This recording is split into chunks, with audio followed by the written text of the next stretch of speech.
वो कहता है संसार मोटा हो गया, जीने की कला तो भाई। ओम नमो भगवते वासुदेवाय।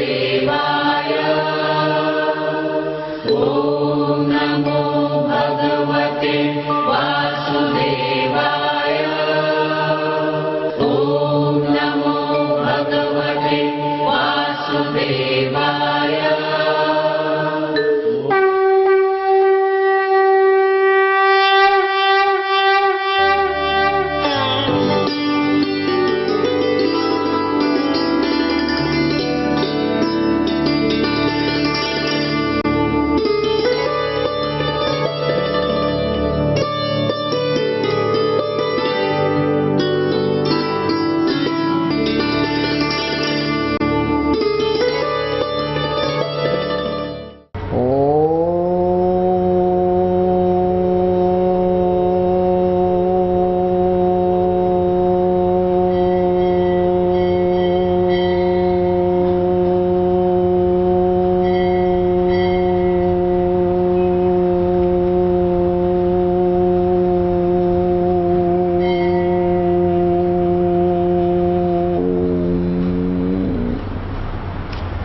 भगवान का नाम लेंगे। हरे राम राम राम हरे हरे, हरे राम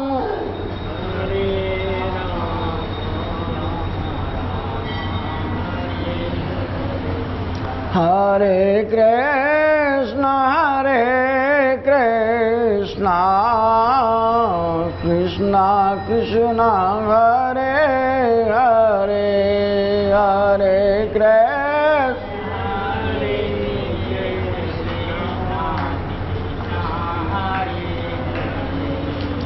हरे राम राम राम हरे हरे, हरे राम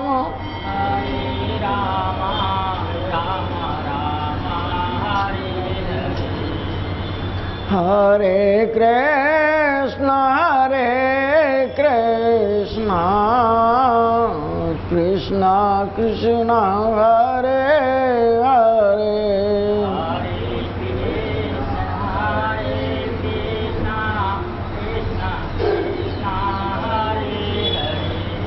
हरे राम राम राम हरे हरे, हरे राम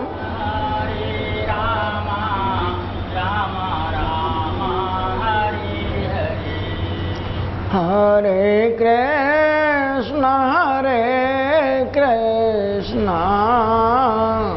कृष्ण कृष्ण हरे हरे, हरे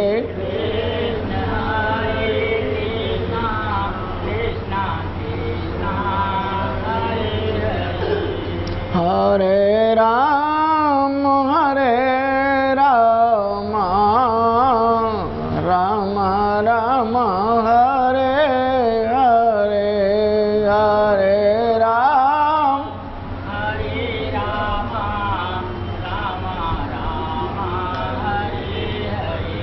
बोलो सच्चिदानंद घन भगवान की जय, आनंद कंद भगवान की जय, अपने अपने गुरुदेव भगवान की जय। देखो राम की चर्चा करते हैं, वास्तव में केवल राम है और जो कुछ दिखता है वो झूठ है। झूठ की विशेषता है, झूठ पैदा हुआ दिखता है, दिन दिन परिवर्तन होता है, बढ़ता हुआ दिखता है और दिन दिन उसमें अनेकों प्रकार के दर्द दिखाई देते हैं। झूठ की विशेषता है। और परमात्मा की विशेषता है, ना वो कभी बीमार होता है, ना वो कभी कुछ करता है, ना उसके पास कोई चिंता, ना कोई कलेश होता है, ना वो कभी गरीब या अमीर होता है। तो जो सत्य है वो सबका अपना है, और जो झूठ है वो पहले से ही पराया है, और पराये की सत्ता से चलता है, यानी राम की सत्ता से चलता है। राम दिखाई नहीं देता, ये दोष राम का नहीं है, हमारा है कि राम होते हुए, सारी दुनिया का कारोबार करते हुए राम नहीं दिखता है। और तुलसीदास जी कहते हैं रामचरितमानस में, सिया राम में सब जग जाने, करम प्रणाम जोर जुग पानी। यानी तुलसीदास जी रामचरित्र लिखने से पहले सारे भगवानों को मनाते हैं, फिर सारे देवताओं को मनाते हैं, फिर राक्षसों को मनाते हैं कि व्यवधान करने के लिए एक ही बहुत एरा है।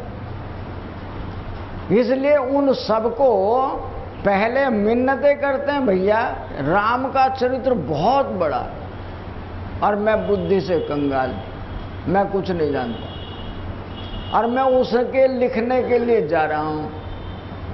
अगर आप सबका आशीर्वाद मेरे पर रहे तो मैं उस राम के चरित्र को लिखने का प्रयास करता हूं। मैं नहीं लिख सकता, मानो आप सब लोगों का आशीर्वाद हो तो मैं लिखने का प्रयास कर सकता हूं।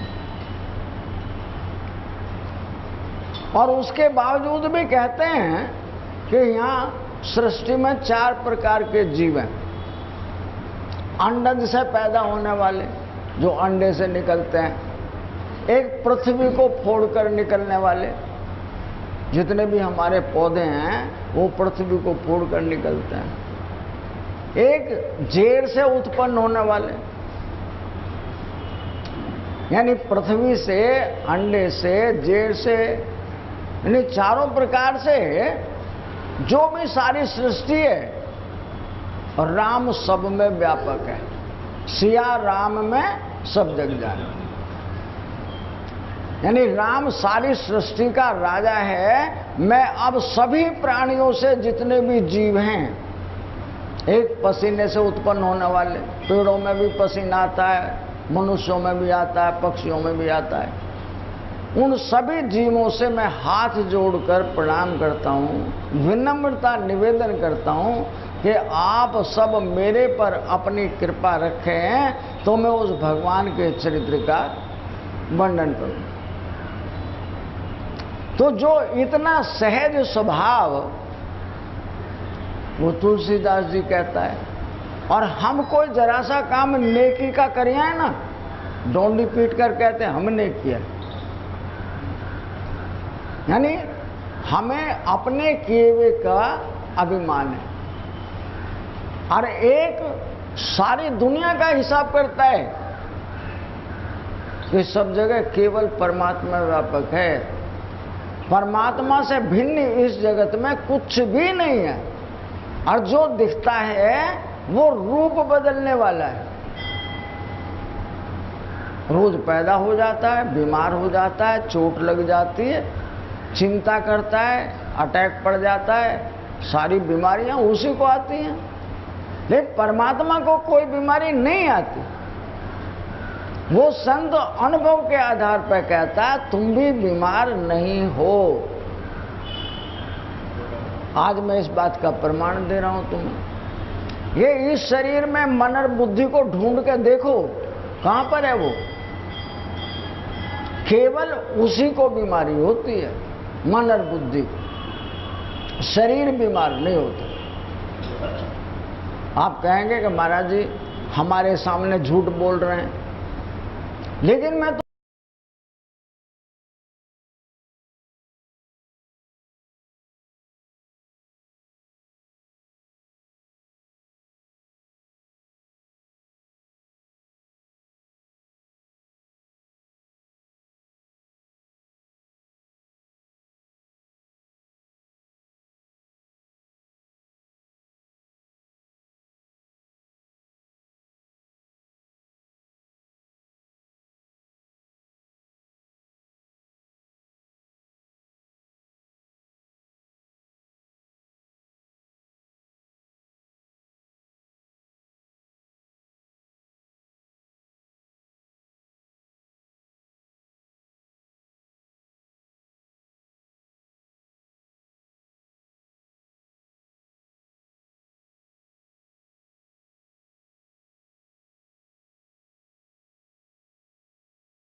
लेकिन विचार करके देखो, जब वो हंस रहा था, अपनों से बोल रहा था, क्या जब टांग में दर्द नहीं था? नहीं था, क्योंकि मेरा मन और बुद्धि शरीर को छोड़कर दूसरे के पास चले गए। जो मन और बुद्धि दूसरे के पास चले जाते हैं तो बीमारी का आभास नहीं होता, तो शरीर बीमार कहाँ है? विचार करके देखो, शरीर बीमार नहीं, बल्कि मेरे मन और बुद्धि बीमार। दूसरा प्रमाण देखो, घर में झगड़ा हो गया, अम्मा कह तो अपनी बेटी को रही है, डांट अपनी बहू को रही है, यानी इसमें राज छुपा है। वो अपनी बेटी को धमकाती है, इशारा अपनी बहू की तरफ करती है। अब बहू जो है वो माथा सकोड़ के बात करती है, यानी मैं तुम्हारी जो कह रही हो वो सब समझ रही हूं, लेकिन इतने में जो माथा ठिनका हुआ है तो सास ने जो कहना था कहकर चली गई, बहू नहीं बोली। अब उसका आदमी आया तो उसको भरती है, आज माँ ने मुझे ऐसे ऐसे कहा। वो अपनी माँ से कहता है, मम्मी आज क्या बात हो गई थी? कि कुछ भी बात नहीं थी, कि ये कुछ कह रही है कि मैं अपनी बेटी को भी ना डांटूं। तो समझदार जो व्यक्ति है वो बात को लौटा देता है, लेकिन घर में से कलेश नहीं जाता। क्यों नहीं जाता कलेश? कि मैंने उस बात को जो पकड़ी हुई है अपने मन और बुद्धि में उसका घर बना लिया। चाहे कोई भी कुछ भी कहे, लेकिन मैं अपने ऊपर विचार करता हूं। तो संसार में रोग नहीं हुए, रोग मेरे मन और बुद्धि को ही थे, और वो इतना सूक्ष्म है, मन और बुद्धि तुम्हारी पकड़ से परे है, और हमारे पास उसके पकड़ने की दवाई है। हम अगर ये कहें भी कि तुम हमारे पास आ जाओ, और जो तुम्हें सबसे ज्यादा दर्द देने वाला है उसे हमारे पास छोड़ जाओ, हमारे पास इलाज है। तो हम तुम्हें एक एक सूक्ष्म शक्ति का दर्शन करा रहे हैं। मन और बुद्धि इस शरीर के राजा हैं और परमात्मा के मिलाने के बिचौलिया हैं, यानी बिना शुद्ध मन बुद्धि के ये परमात्मा से तुम्हें नहीं मिला सकता। अब परमात्मा से मिलाने के लिए आपको इस मन और बुद्धि को कितनी जगहों पर सजा देनी पड़ेगी। जैसे भाई कहने वाला कह रहा है, घर में लड़ाई हो जाती है, एक ही आदमी जो सुबह से शाम तक काम करता है, शाम को हारा थका आता है, फिर सबकी शिकायत सुनता है, वो कुछ कहता है तो सारे घर वाले उससे लड़ते हैं। लेकिन उसका एक सूत्र है कि यहां कोई भी कुछ भी नहीं कहता और यहां कोई भी कुछ भी नहीं सुनता है। मेरे मन और बुद्धि सुनते हैं और मन और बुद्धि दूसरे के माध्यम से कह रहे हैं। अगर मैं सिर्फ अपने अपने तरफ को देखूं, जितने भी लोग हैं सब अपनी तरफ देखें कि जो कह रहा है वो ठीक कहता है। जब आदमी सुबह से शाम तक थक कर आएगा तो कुछ कह रहा है, और हमारा धर्म बनता है हम उसकी बात को अब सह लें, इससे ज्यादा कह लेना, लेकिन जब वो शांत हो जाए तब कहोगे ना। एक संत का ये धर्म बनता है कि कुत्ता भी अगर रास्ते में भौंकता है वो कुत्ते से सीख लेता है, ये मुझे नहीं भौंक सकता। इसमें राम भौंक रहा है, मेरे अंदर कहीं ना कहीं कोई क्रूरता है, कोई दोष है जिसकी वजह से बंदर गुर्रा रहा है। तो जो आदमी केवल अपने दोषों को देखता है और दूसरों पर आरोप प्रत्यारोप नहीं करता है, भाई वो तो संसार में जीने का तरीका जानता है। और जो अपने आप को अच्छा बनता है और दूसरों पर हमेशा निशाना, अपने आप मेरे जैसा तो सुंदर कोई नहीं, मेरे जैसा अच्छा प्रवक्ता कोई नहीं, मेरे जैसा अच्छा काम करने वाला कोई नहीं, तो संसार लड़ाइयों का घर बन गया, मेरी चिंता का कारण बन गया, सुबह से शाम तक सोचने के लिए, मजबूर करने के लिए वो बन गया। और संत जगा के कहता है तुम यहाँ कुछ कर नहीं सकते हो, जो कल का किया हुआ था उसका परिणाम भोग रहे हो। उस परिणाम से बचने का उपाय है, अपने आप को बचा सकते हो, दूसरे को नहीं। और अपने आप को बचाने का सूत्र यह है कि जो भी कोई कुछ कहता है, चोट लग गई, एक आदमी रास्ते में रपट के गिर गया है, वो महात्मा मनोवृत्ति का है, कहता है प्रभु तू बड़ा दयालु है, एक रपटने से पता नहीं कितनी बड़ी विपदा टल गई। हो सकता था इस रपटने से मेरी टांग टूट जाए, बांह टूट जाए, आंख को, नाक को, कान को कोई नुकसान हो जाए, लेकिन तू बड़ा दयालु है, इतनी बड़ी विपत्ति को एक रपटने के सहारे तूने खत्म कर दिया है। और एक दूसरा व्यक्ति है कि रास्ते में एक ईंट पड़ी थी, उससे ठोकर लग गई, वो गर्म हो रहा है, कमबख्त ऐसा है, रास्ते में ईंट डाल दी, मेरी टांग ही टूट गई। वो दूसरे को गालियां दे रहा है, यानी दोनों में थोड़ा सा ही अंतर है। एक कहता है कि परमात्मा विधाता है, बिना उसके किए हुए मेरे कर्म के परिणाम के बीमारी नहीं आती, चोट नहीं लगती, ठोकर नहीं लगती, ठगा नहीं जाता, चोरी नहीं होती, तो उसने अच्छा किया कि रपटने से मेरी बीमारी खत्म कर दी।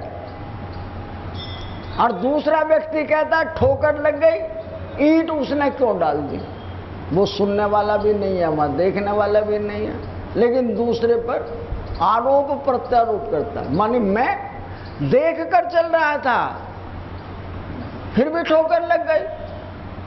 तो इस संसार में जीने का तरीका है, अगर कोई अभद्र शब्द कहता भी है, सुन लो, प्रतिशोध मत करो। तब तो तुम समझो अपने अंदर विचार करके कहीं ना कहीं मेरी गलती होगी, या आज उसका समय है जो दो शब्द वो मुझे कहकर चला गया है, जो कहकर गया बड़ा वो भी नहीं होने का है।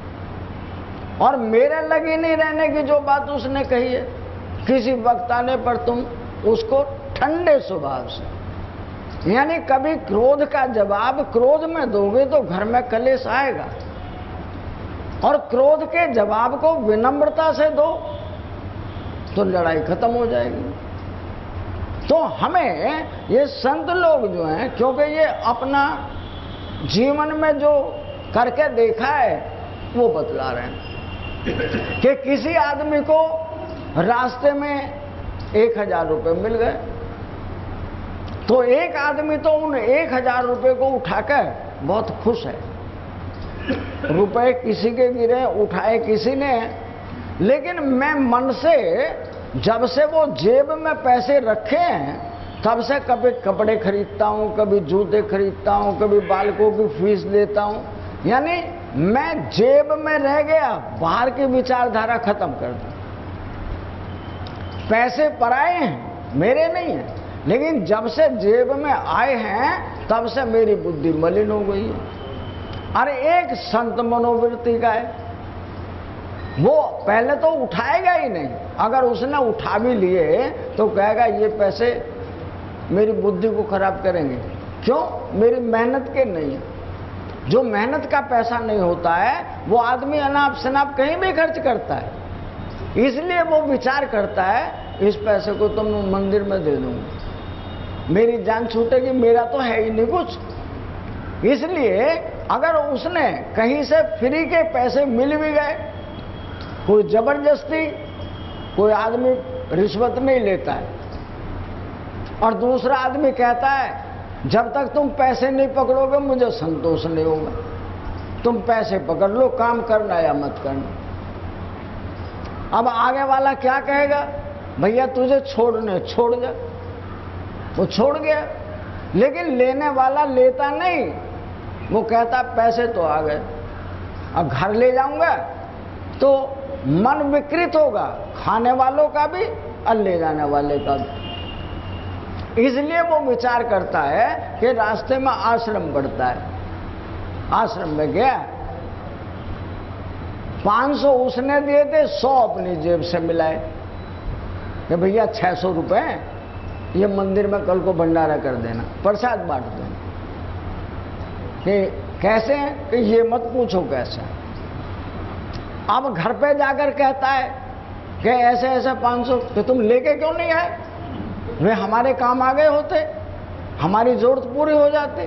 कि आज एक दिन पूरी नहीं होती है, ये आदत बन गई होती। इसलिए जो संत मनोवृत्ति का है वो व्यक्ति इस संसार की बुराइयों से बचता है। और जो व्यक्ति संसारी है वो तो चाहता है मिल जाए, लूट के हो, झूठ के हो, ठगी के हो, चोरी के हो, जैसे भी हो, हमें धन चाहिए। लेकिन धन आदमी को डुबोता है और मेहनत के पैसों को आदमी तरीके से खर्च करता है। करता कब है? जब उसकी शुद्ध मन और बुद्धि होता है। संसार के जितने सुख होते हैं वे शरीर को नहीं होते, शरीर मुर्दा है। मन और बुद्धि को ही सुख होता है। मन और बुद्धि रोते हैं। जितने इंद्रियों के सुख होते हैं वे सारे के सारे मन और बुद्धि को ही होते हैं। और जितनी चिंता होती है, जितने दर्द होते हैं, जितना घर में कलेश होता है, वो मन और बुद्धि को ही होता है। और मन और बुद्धि इतना सूक्ष्म है कि अगर ये क्रोध इसके ऊपर बैठ जाए, या तो दूसरे को मार देगा, उसके घर में आग लगा देगा, नहीं तो अपने आप को मार देगा। छोटे सा, यानी देखने में नहीं आएगा। और शरीर के मर जाने से तुम मरे नहीं हो। शरीर गंगा जी में डूब जाए, किसी नदी में डूब जाए, तुम नहीं डूबे हो। मन और बुद्धि और वो परम तत्व और तुम्हारे किए हुए कर्मों के परिणाम तुम्हारे साथ हैं। जन्मते रहोगे और मरते रहोगे। कोई आदमी घर में कितना ही कलेश हो जाए, कलेश होने पर समझे इस घर से तो मर जाने में अच्छा है, पीछा छूट जाएगा। लेकिन तुम्हारा पीछा नहीं छूटेगा। मरना नहीं है, बल्कि शांत हो जाना। को कुछ भी कहता रहे उसे सहते रहो। जो आदमी सहनशीलता हो, धैर्य हो, परोपकार हो और झूठ का ना बोलना हो, दूसरे उसे कहते हैं झूठा है, कहने दो। मैं अपनी तरफ से ईमानदार हो सकता हूं, दूसरों की तरफ से ईमानदार नहीं हो तो ना होने दो। मेरा परमात्मा मेरे साथ है, वो तो मुझे देखता है। इसलिए ये हमारी बहुत छोटी छोटी बातें हमारे घरों में कलेश पैदा करती हैं। और मैंने पहले दिन बताया था कि यहाँ तुम कुछ नहीं करते, पत्नी मिली है कल के करे हुए के अनुसार, बच्चे मिले हैं किए के अनुसार, जो बहुएं आई हैं वे भी कल के किए के अनुसार, और जो आए हैं वे इसी घर में रहेंगे। दर्द भी दो और सुख भी दो। अगर शांति से रहोगे तो तुम्हें रहना आ गया, और कलेश में रहोगे तो तुम्हारे जीवन में से उस कलेश को कोई नहीं निकाल सकता है। और संत ये कहता है सवेरे और शाम इस मन और बुद्धि को इस परमात्मा के दर्शन करा दो। यानी ज्यादा नहीं कहते, अगर तुम अपने घर में यही चाहते हो कि थोड़ी बहुत शांति बनी रहे, तो सुबह और शाम दोनों टाइम इस परमात्मा के दर्शन करा दो। परमात्मा क्या कहता है? मैं बिल्कुल शांत हूं, कोई गाली देता है तो दे जाए। मैं सवेरे क्या देखता हूं, महिलाएं आती हैं यहां पर और एक भी पेड़ ऐसा नहीं छोड़ती, सब फूल चुन चुन कर ले जाती हैं। अपनी थैली लाती हैं और उसमें फूल तोड़ तोड़ के वो चली जाती हैं।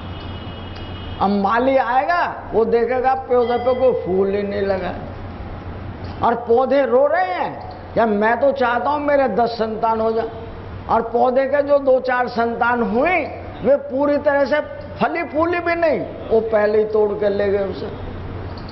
तो क्या पौधे को दर्द नहीं होता है? वो भी हमें ये कहता है कि मुझे भी जिंदगी उस राम ने उसी तरह दी है जैसे तुम्हें दिए। मैं भी तो इस दुनिया में अपने बच्चों को, अपने परिवार को देखूं तो उसके फूल उस पौधे पे छोड़ते ही नहीं। और परमात्मा कहता है जो तुम फूल लाए हो वो पंडित जी सवेरे शाम को उठाएगा, उठा के सड़क पर डाल देगा। यानी फूल का मतलब हुआ कि तुमने तो परमात्मा को दे दिए, परमात्मा उन फूलों को नहीं चाहिए। वो कहता श्रद्धा सुमन, तुम्हारी आस्था रूपी फूल चाहिए, तुम्हारा विश्वास चाहिए कि तुम मेरे पास आए हो, और आने के बाद तुमने जो कामना की है मैं उसे पूरी करूंगा। तुम तो खाओ मिठाई, फल फूल बढ़िया, और मुझे इन फूलों में और पत्तों में बहका जाओ। जब सावन का महीना आता है, सारी भांग पे पत्ते नहीं मिले, बेल पत्थर पे पत्ते नहीं मिले, आंखें के फूल नहीं मिले, और दुनिया भर का पता नहीं क्या क्या कूड़ा उतारा और भगवान जी के मत्थे मार दिया। और पंडित जी उठाएगा सवेरे को टोकरे भर के, अगले अब बाहर डाल के आएगा, और पेड़ लुंजा कर दिया। भाई उसकी भी तो संतान थी, वो भी तो हरा भरा दुनिया में रहना चाहता था। हमने उसकी हरियाली को ही छीन लिया, उसकी खुशियों को ही छीन लिया, और भगवान खुश नहीं होगा। भगवान खुश कब होता है? जब मेरी आस्था होती है, बाहर से नहीं अंदर से। मैं उस परमात्मा को कितना चाहता हूं, ये हर आदमी अपने आप से पूछ ले। मां कौशल्या को कहते हैं कि मां कौशल्या के घर में राम आए, सारा जगत खुश हुआ, और मां यशोदा के घर में कृष्ण आए, सारी दुनिया खुश हो गई। लेकिन क्या हमारे घर में जो बालक आया वे खुश नहीं हुए? वो कृष्ण हमारे घर में भी आया था, वो राम हमारे घर में भी जन्मा था। अयोध्या नहीं कहना, ये कहना कि उस परिवार से संबंधित जितने लोग थे, बहन हो, बुआ हो, दादी हो, चाची ताई हो, परिवार के सदस्य हो, सबके घर में वैसी खुशी होती है जैसी यशोदा के घर में हो रही। यानी वो राम उन सबके आंगन में खेलने के लिए आया था, और तुम सबको उस राम ने खिलाया था। वो सबके घर में, यशोदा की गोद में नहीं, तुम सब माताओं की गोद में आके खेला था, और सब माताओं ने यशोदा की तरह से अपने कृष्ण का पालन किया था, कौशल्या की तरह से अपने राम का पालन पोषण किया था। लेकिन मुझे उसमें राम नहीं दिखा, मुझे उसमें कृष्ण नहीं दिखा। ये परमात्मा कहता है मेरी अज्ञानता है। तुमने अपनी आंखों से अपने बेटे को देखा था, अपने राम को नहीं देखा। अगर राम को देखते तो जीवन में कभी दर्द नहीं आता। ये सब के सब जितना भी दृश्य है, जितना जगत है, ये मैं लीलाधर हूं, मैं लीला कर रहा हूं। सब मेरे स्वरूप हैं। एक स्वरूप से ईर्ष्या करते हो, एक को मार देते हो, एक के घर में आग लगा देते हो, एक को मित्र और एक को शत्रु बना लेते हो, तो तुम मेरे जीवन में मेरे से खिलवाड़ कर रहे हो। परमात्मा कहता है इस मोह रूपी नींद से उठकर देखो, मेरे और तेरे के भाव से उठकर देखो, तुम्हें जीवन में पता लगेगा कि प्रेम क्या होता है। प्रेम किसी जाति का, किसी धर्म का नहीं है, किसी स्त्री और पुरुष का नहीं है, बल्कि मोह रूपी नींद से जो ऊपर उसे प्रेम करना आता है। वो जानवर को, पशुओं को, पक्षियों को, पेड़ पौधों को सबसे समान रूप से प्रेम करता है। तुलसीदास जी ने उसका दर्शन कराया है कि भगवान राम और लक्ष्मण साधारण पुरुष की तरह से विलाप कर रहे हैं, ए पेड़ो तुमने मेरी सीता को जाते हुए देखा है, अर्थात जैसे मैं हूं वैसे तुम भी हो। ए पक्षियों, जानवरों, तुमने मेरी सीता को जाते हुए देखा है। अरे मुंह से बोलो तो। मानो पक्षी भी बतला रहे हैं और पेड़ भी बतला रहे हैं, जानवर भी अपनी अपनी भाषा में बतला रहे हैं कि हमने देखा जरूर है, लेकिन हम किसी को रोक तो सकते नहीं। ये सारा जगत क्या क्या कुछ करता है हमें तो पता नहीं। हर कदम पर उसका दर्शन कराता है कि चोट नहीं लगती, एक्सीडेंट नहीं होता, बीमारी नहीं आती, गरीबी नहीं आती। कब आई है? मेरे कल के करे हुए का फल है।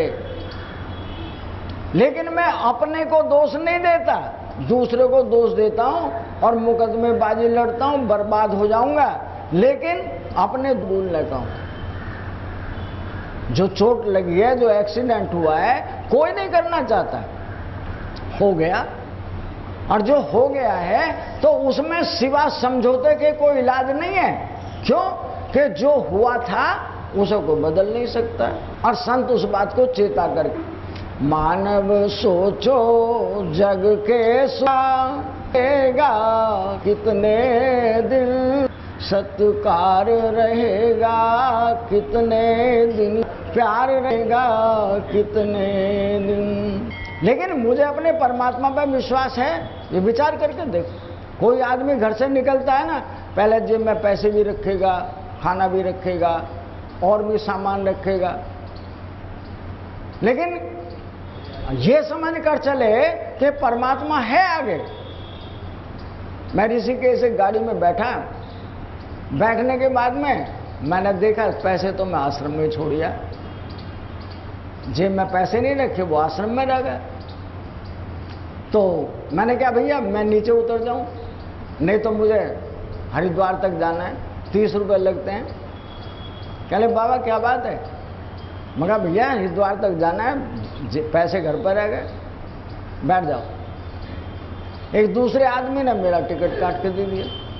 अब उसको थोड़ी दिया था, जो दूसरा आदमी दे रहा है, कंडक्टर नहीं दिया, दया करेगा। कंडक्टर दया करेगा तो मेरी जेब से जाएंगे। एक दूसरा आदमी कहता है कि बाबा बैठ जाओ, टिकट हो गया, ठीक है भाई।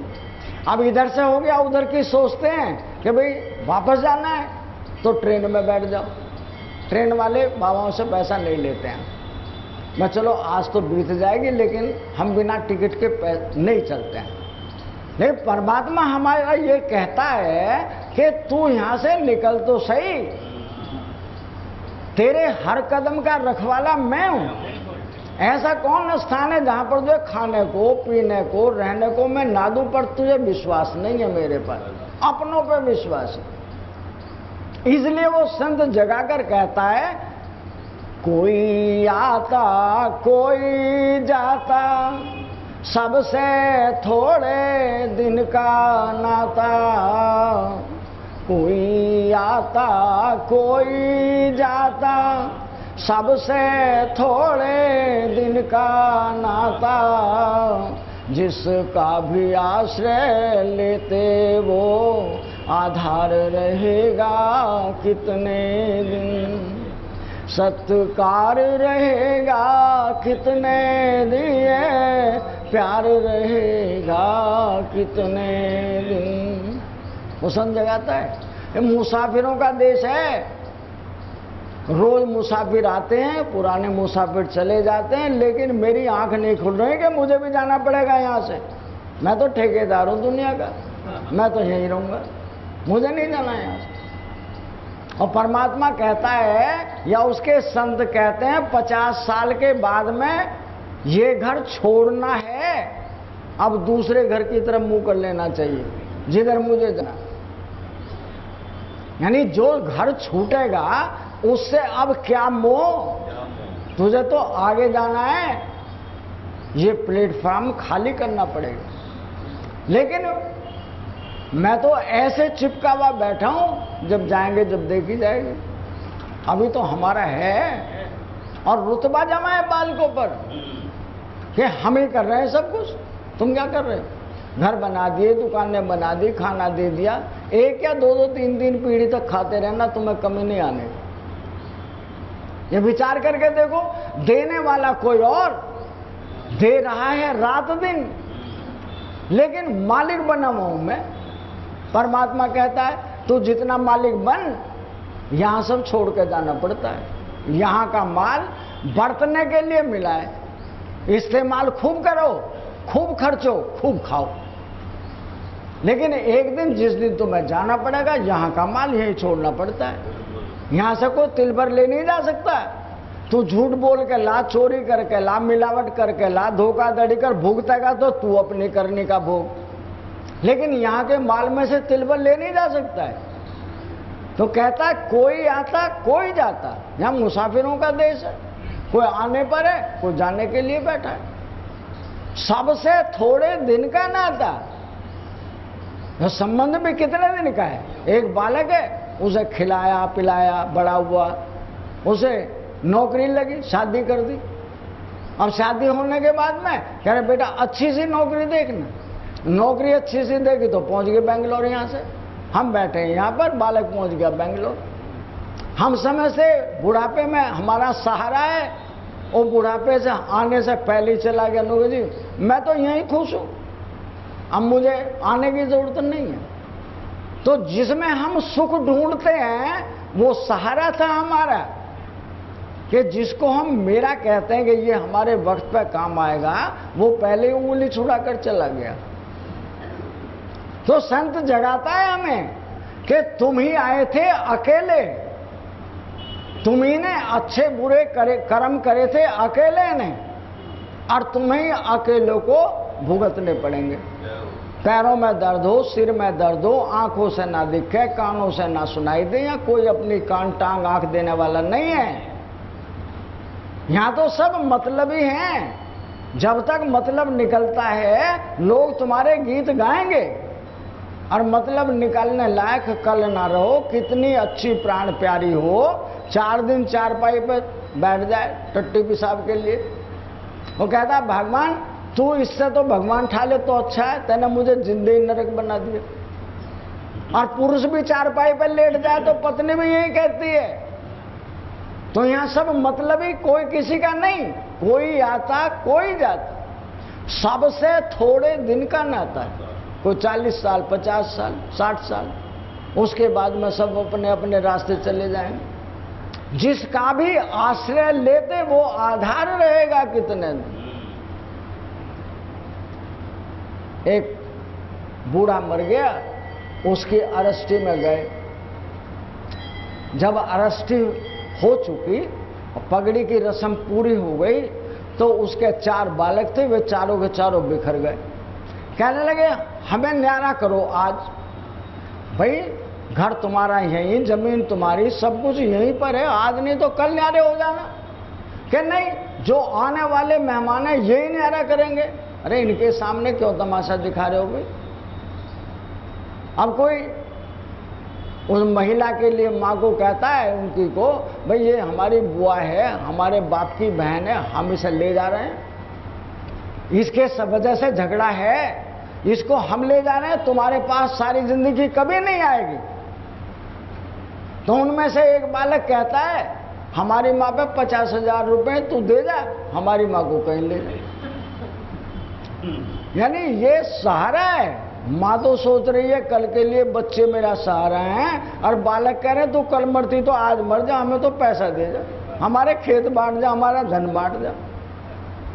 तो यहाँ मतलबियों का देश है। मैं कहता हूँ ये मेरे, यहाँ कोई किसी का नहीं है। सब अपनी उंगली छुड़ाने का, अपना मतलब सिद्ध करने के लिए, जिससे मतलब सिद्ध करने लेके वे भी नहीं जानेंगे यहाँ से कुछ भी। फिर भी दर्द है, चाहे पितु हो या माता हो, पत्नी हो सुत या भ्राता हो, चाहे पितु हो या माता हो, पत्नी हो सुत या भ्राता हो, जिसको भी अपना कहते उस पर अधिकार रहेगा कितने। जिसको भी अपना कहते उस पर अधिकार रहेगा कितने दिन, सत्कार रहेगा कितने दिन, ये प्यार रहेगा कितने दिन। हमने उन माँ को भी देखा है जो जरा सी देर में बदल जाती है, और उन पिता को भी देखा है कि वो अपनी पत्नी को कहते तेरा रास्ता उधर, मेरा रास्ता इधर। समय आने पर जो एक दूसरे की शपथ खाकर कहते हैं हम तुम्हारे लिए और तुम हमारे लिए, एक साथ मरेंगे और एक साथ जिएंगे। लेकिन हमने उनको भी बदलते हुए देखा है। जब वक्त आता है यहां कोई किसी का साथ नहीं देता है, और संत जगाता है तुम अपने लिए तो जियोगे, ये परमात्मा मेरा माई बाप है, ये कभी किसी का साथ नहीं छोड़ता है। तुम इसका साथ छोड़ दो तो 100 बार, लेकिन वो किसी का साथ नहीं छोड़ता। उसे तुमसे धन नहीं चाहिए, वस्त्र मिठाई नहीं चाहिए, तुम्हारी भावनाएं चाहिए। हे प्रभु तुम मेरे रास्ते में कांटे आए, पत्थर आए, घर में रोज लड़ाई हो, घोर कलेश हो, तुम मेरे साथ बने रहना, वो मेरा कुछ नहीं बिगाड़ सकते हैं। तो जो अपने राम को अपना बना लेता है, भगवान उसके सामने झाड़ू लगाते हुए चलता है। तेरे घर में कलेश क्यों आएगा? लेकिन हम उस परमात्मा को जब याद करते हैं, जब हमारे सारे रास्ते बंद हो जाते हैं, जब बीमारी लाइलाज हो गई है, डॉक्टर कहते हैं इसका कोई इलाज नहीं, भूत उतारने वाले, प्रेत उतारने वाले कहते हैं इसका कोई इलाज नहीं। अब हम भगवान के दरवाजे पर जाते हैं, हे प्रभु अब तो सिवा तुम्हारे और कोई नहीं है। अब प्रभु कहता है तुम आए तो बहुत देर में आए, जब तुम्हारे सब रास्ते बंद हो गए तब तुम हमारे पास आए। लेकिन हम अब भी तुम्हारे गीत गाएंगे। तुमने अगर हमारे चरणों में अपनी प्रार्थना को, अपनी अर्जी को डाल दिया है, हम तुम्हारी मदद जरूर करेंगे। हम कैसी मदद करता है कि यहां सिवा शांति के बाकी कुछ नहीं है, यानी परमात्मा ही केवल सत्य है, बाकी जितना बाजार है वो सत्य का नहीं है, वो झूठ का बाजार है। हमारे पास अगर आओ तो कैसे आओ? निर्मल मन से। हमारे पास आओ तो बीच में दूसरा नहीं आना चाहिए। परमात्मा और मैं आमने सामने है, और वो सत्य का व्यवहार करता है। अगर बीच में झूठ आता है तो कहता है अपनी नगरी में जाओ। जब तक द्रौपदी अकेले खड़ी है, अपने पतियों पर विश्वास करती है कि एकला भीम इस सारी नगरी को उजाड़ सकता है। फिर द्रोणाचार्य पे विश्वास करती है कि ये नेकी की बात कहेंगे। दोनों पार्टियों को पढ़ाते हैं। पिता भीष्म पे विश्वास करती है, ये 4 पीढ़ियों का बाबा है। उसके बाद अंधे पर भी विश्वास करती है। मोह के कारण अंधा है, धृतराष्ट्र अंधा नहीं है, मोह के कारण अंधा। मेरा बेटा जो कर रहा है आज ठीक कर रहा है, जो राजा बनता है वो ऐसा ही करता है जैसा दुर्योधन कर रहा है, इसलिए उस पर भी यकीन करती है कि ये सही बोलेगा।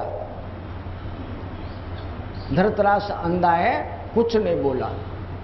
जब कपड़े उतरने शुरू हुए तो आज सारी दुनिया के रास्ते बंद। हे प्रभु केवल तुम हो, और वो दवाई हो तुम जहां कोई दवाई काम नहीं करती। परमात्मा कहता है पहले अपनों से निमट लो। मेरे पास जब आना पहले अपनों से निमट लो। वो कहती है प्रभु मैंने सबको देख लिया, इस पाले में कोई मेरा नहीं सिवा तुम्हारे। तब परमात्मा अपने भक्त की मदद करके जब तुमने सब कुछ हमें ही सौंप दिया है तो तुम्हारी मदद होगी। तो परमात्मा अपना स्थान छोड़कर दूसरे की मदद करने के लिए जाता है। वो रूप कोई भी हो, वो कुत्ते के रूप में जाए, सांप के रूप में जाए, किसी सांड के रूप में जाए, आदमी के रूप में जाए, उसको तुम पहचान नहीं सकते। लेकिन हमें अपनों पे भरोसा है, परमात्मा पे यकीन नहीं। अगर परमात्मा पे यकीन हो तो मैं तुम्हारे सामने बैठा हूं। मेरे शरीर में तिल पर बीमारी नहीं है, और दवाई खाने से बीमारी होगी। मैं दवाई नहीं खाऊंगा बीमारी नहीं होगी। रात को बुखार आ जाता कई बार, बालक ने देखा, बाबा तुम्हें 102 डिग्री बुखार है, दवाई खाओगे? हम दवाई नहीं खाएंगे।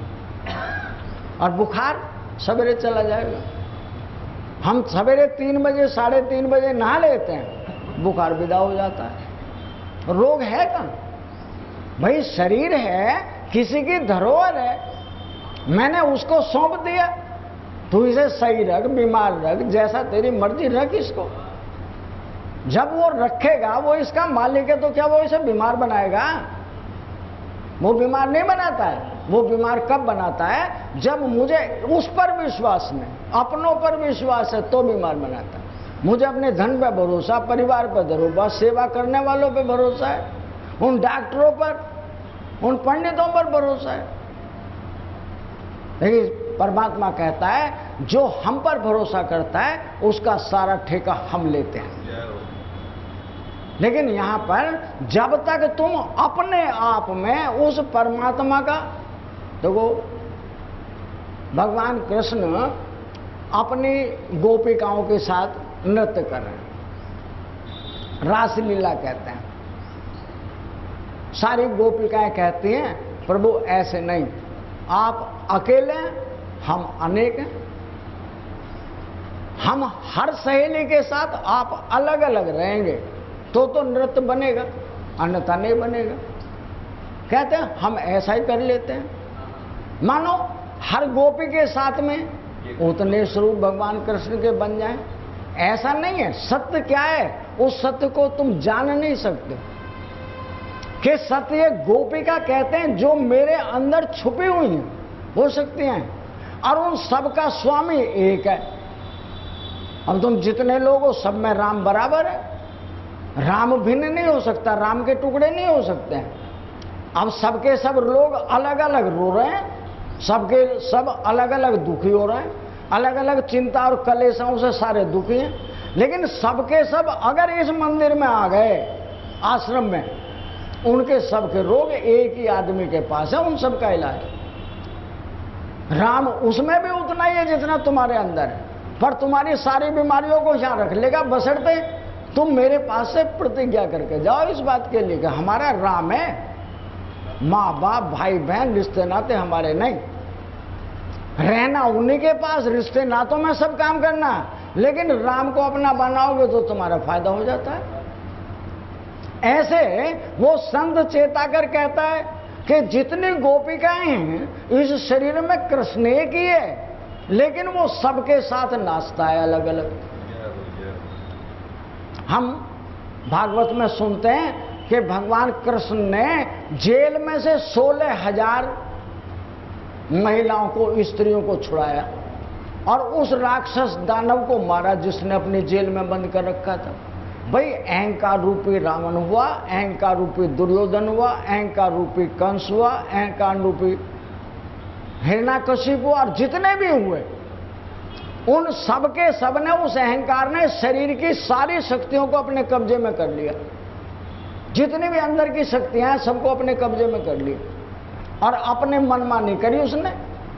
हम कहते 16 गोपिकाएं थी, भगवान कृष्ण से कहते महाराज हम तो तुम्हें भज रहे थे, हम तो तुम्हारे ही रह जाएंगे।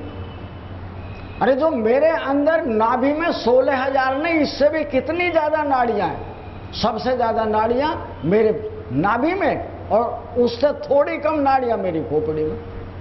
ये गोपिकाएं हैं, इनके साथ भगवान कृष्ण रहते हैं और ये छुप करके सारा कारोबार परमात्मा इन्हीं के माध्यम से अपना लेता है।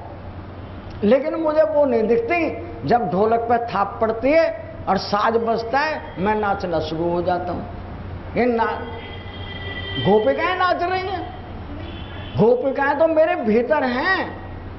तुम रोज बोलते हो तुम हो एक अगोचर सबके प्राणपति, प्रभु सबके प्राणपति, किस विधि मिलो दया में, कैसे मिलो कृपा में, तुमको मैं कुमति, ओम जय जगदीश हरे।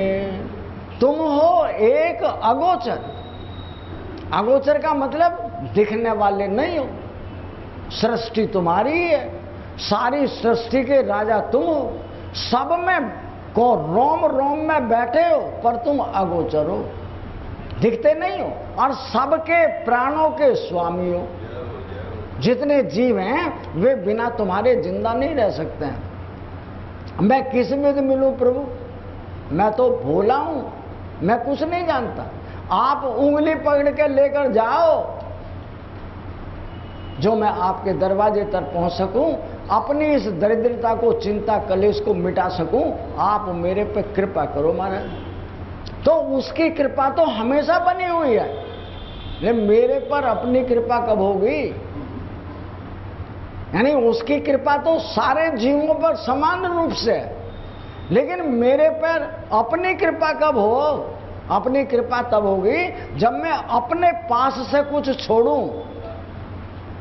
मैं कलेश नहीं छोड़ना चाहता। अगर कोई मुझे एक कहे तो दो चार छुड़ा के कहकर छूटूं। कोई घर में जरा सा थोड़ा सा ऊंचा बोल जाए तो मैं उन्हें रोटी न खाने दूं। जब भगवान कहते हैं वे सारे मेरे स्वरूप हैं, तुम उनके साथ कलेश करोगे, उनके साथ लड़ोगे? अरे शांति के पुजारी बन जाओ, तुम अपना सब कुछ हमें सौंप जाओ और सारे के सारे ऐश करो। मानो भगवान कृष्ण आए और द्रौपदी कहती है मैंने तो अपनी आंखें बंद कर ली प्रभु, मुझे अपना नग्न शरीर नहीं देखना, तुम देखना चाहो तो देखो। भगवान कृष्ण कह रहे तुम्हें नग्न कोई कर नहीं सकता है। अब कौन करेगा? जब तुमने सब कुछ हमें सौंप दिया तो फिर ये हमारा काम है। हमने उस परमात्मा से ऐसे लोगों को जो कभी ठीक होने वाले नहीं हैं, उस परमात्मा के संतों के आशीर्वाद से उन्हें ठीक होते देखा है, उन्हें निरोग होते देखा है। जो आदमी महाकंगाल, यानी जब धुन बुरे आते हैं सब रुष्ट हो जाते हैं। एक माई आई अपने बालक को लेकर ऋषिकेश में, कहती है बाबा जो पैसा था वो लौट कर नहीं आया, और जो आगे वाले को देना था उसका गया नहीं तो माल नहीं भेजा। इस बेटे का दिमाग चल गया, काम कुछ है नहीं और पैसा पास नहीं। मैंने कहा पहले भी इसने झूठ बोला था, दुनियादारी के एल फैल किए थे तो दुकान बन गई थी। अब थोड़े से दिन को बुरे दिन आ गए हैं, ये भी टल जाएंगे कि बाबा कैसे कैसे। मगर जब दिन सीधे होते हैं ना, मरा हुआ पैसा घर अपने आप आ जाता है, उसे मांगना नहीं पड़ता है कि बाबा ठीक हो जाएंगे। अरे मगर क्यों चिंता करते हो? जब सुबह से शाम तक एक स्त्री सुबह कहती है आज तो बड़ा रोना आ रहा है, दोपहर में कहती है मैं इतनी खुश हूं मैं 150 रुपए किसी को दान कर दूं, और शाम को कहती है भगवान करे को घर में कलेश ना हो जाए। सुबह से शाम तक इतने बार विचार बदल जाता है। और एक 2-4 महीने के लिए बुरा समय आ गया, ये भी नहीं रहने का, अच्छा नहीं रहा तो बुरा भी नहीं रहने का। और थोड़े दिन बाद में फोन कर रही थी बाबा इतने पैसे दबे हुए थे वे आ गए। मगर बढ़ा लो अपनी दुकान, आगे वाले के चले जाएंगे, माल फिर भेज देगा तुम्हारे पास, फिर चलने लगेगी। तो परमात्मा पे हमें यकीन नहीं, क्योंकि वो अदृश्य है, वो दिखाई नहीं देता है, लेकिन सबसे बड़े कान उसी के हैं, सबसे पहले सुनता है, क्योंकि विचार उसी के पास से उठते हैं। और तुम जो चाहते हो वो करता भी है। क्यों? कि तुम वही चाहोगे जो कल के करे हुए का परिणाम है, और वो होगा भी जरूर। लेकिन हमें दूसरों पर भरोसा है, अपने परमात्मा पर नहीं। और परमात्मा कहता है जिस दिन तुम मेरे पर भरोसा करने जान जाओगे उस दिन मैं तुम्हें बतला दूंगा कि जिंदगी बदल जाती है उन लोगों की जो जीते हैं दूसरों के लिए, जिंदगी नरक बन जाती है उनके लिए जो अपने लिए जीते हैं। अपनों के लिए जीते हैं वे निजी स्वार्थी हैं, मतलब नहीं। तो संत हमें अपने आप में जो जगह हैं जगाने का काम करते हैं। तुम्हारी मर्जी है सो जाओ, ये समझते हैं कि हम 10 साल जिएंगे, 20 साल जिएंगे, 50 साल जिएंगे, लेकिन ये प्लेटफार्म मुसाफिरों का है। यहाँ कोई टिकाऊ नहीं है, यहाँ जो आया है उसे जाना पड़ता है। जब जाएगा सब कुछ यहीं छोड़कर जाएगा, यहीं मिला था। जितना मर्जी जोड़ो, अच्छे बुरे कर्म करो, भोगने तुम्हें पड़ेंगे। परमात्मा कहता मैं देख रहा था जब तुम कर रहे थे, उसमें से तिल भर ना घटेगा ना बढ़ेगा, तुमने किया तुम भोगोगे। मैं बिल्कुल निष्क्रिय हूं, मैं कुछ नहीं करता, मैं तो अलग बैठा हूं, दृष्टा देखने वाला हूं। 2 मिनट भगवान का नाम लेंगे। गोविंदा गोपाला गोविंदा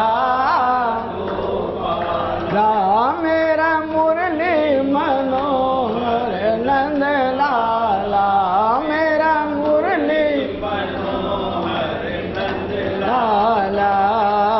गोविंदा गोपाला गोविंदा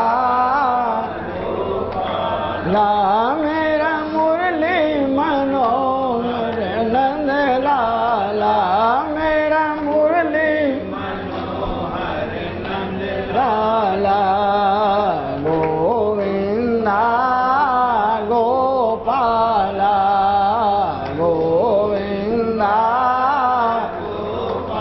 ला, मेरा मुरली मनोहर नंद लाला, मेरा मुरली मनोहर नंद लाला। और सच्चिदानंद घन भगवान की जय, आनंद कंद भगवान की जय। अपने अपने गुरुदेव भगवान